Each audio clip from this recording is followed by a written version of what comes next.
Paducah was built on the banks of the Ohio River at the intersections of the Ohio and Tennessee rivers. For almost all of its life, Paducah and the river cooperated to promote the growth of the city. But on January 21, 1937, the Ohio River rose above the 52.7-foot flood stage and overcame the city. About 27,000 citizens had to be evacuated, and it led to several $1 million worth of damage. Rainstorms hit the southern Kentucky region hard. In Paducah, 18 inches fell in 16 days. It was January, and at times the floodwaters contained ice. For 2 weeks, the river continued to rise, cresting its 60.8 feet on February 2nd. Residents were accustomed to the high waters, so few were initially concerned, but by January 19th, it became clear that the water was reaching an ominous level.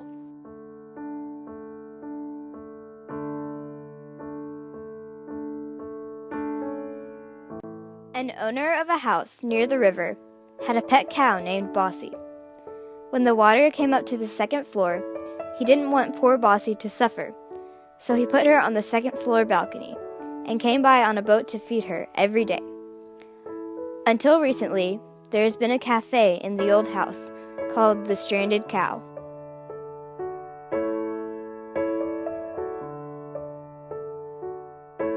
In the aftermath of the flood, the U.S. Marine Corps of Engineering District Engineer M.A.J. Bernard Smith dispatched an entire fleet down the Cumberland River for rescue and relief work in response to the severe flooding.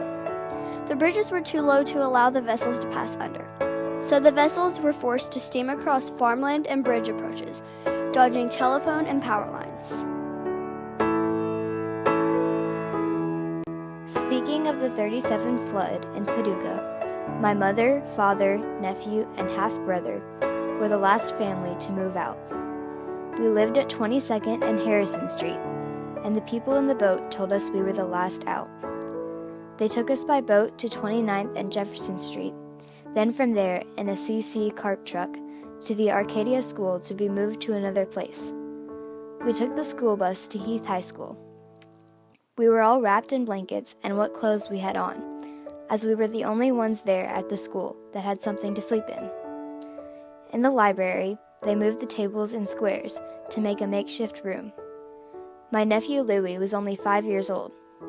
My mother's name was Gertrude Smith, my father's name was W.S. Smith, and my brother's name was W.W. Smith. We survived, and I went on to work at Heath High School.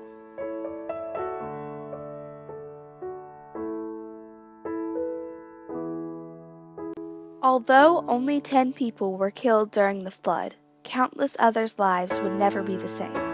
Because of this, construction on the flood wall began between August 1939 and July 1949. This sturdy concrete wall stretches throughout 3 city blocks and is about 12 feet tall.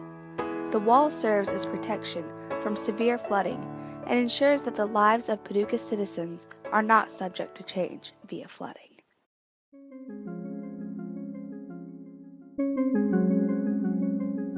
The flood seems like an awful story from a book of no happily ever afters, but this isn't the case. In 1996, the Wall-to-Wall mural project was started by muralist Robert Dafford. The murals have been painted over 11 years by Dafford and a team of artists who work with him. They have painted more than 50 murals addressing numerous subjects, including Native American history, industries such as river barges and hospitals, local African American heritage, the historic Carnegie Library on Broadway Street, steamboats, and local labor unions. The murals attract both local residents and out-of-town guests who come to marvel at the depictions of Paducah's history.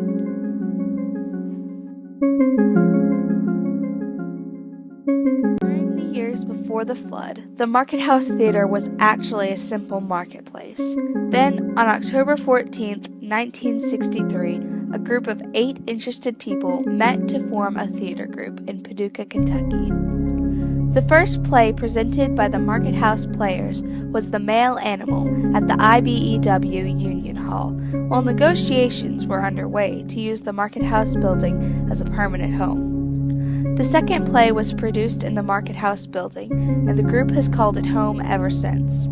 The first year ended with 3 plays produced, for a total of 12 performances. In 1968, a fire nearly destroyed the building, and a renovation was started to improve the facility. In the 1980s, a hiring of a full-time staff and an increase in budgets from $65,000 to $125,000 occurred.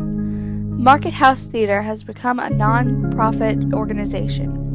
In 1985, the Footlights program for children was developed and regular classes were added.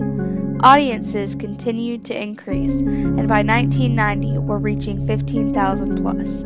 Then, in 1996, it earned a spot on the list of murals painted by Robert Dafford.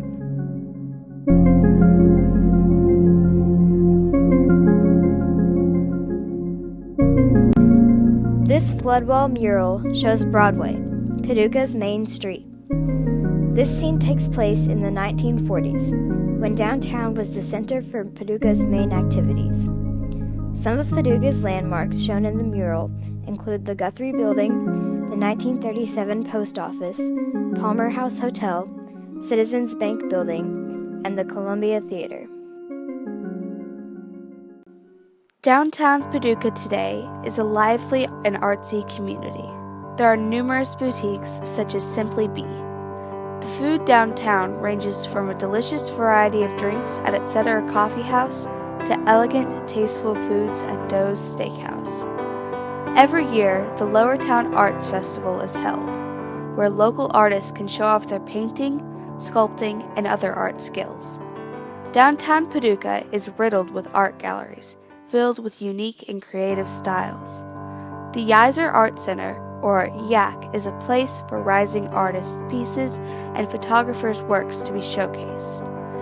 The Barbecue on the River Festival occurs annually and offers numerous varieties of entertainments. Walking on water in giant hamster balls, tasting interesting desserts, buying fun homemade trinkets, and of course, barbecue. Also, every year, quilters from around the world come to showcase their beautiful patching skills. Many of Paducah's most famous quilts depict scenes from the flood. All in all, downtown Paducah has blossomed with culture since the flood of 1937.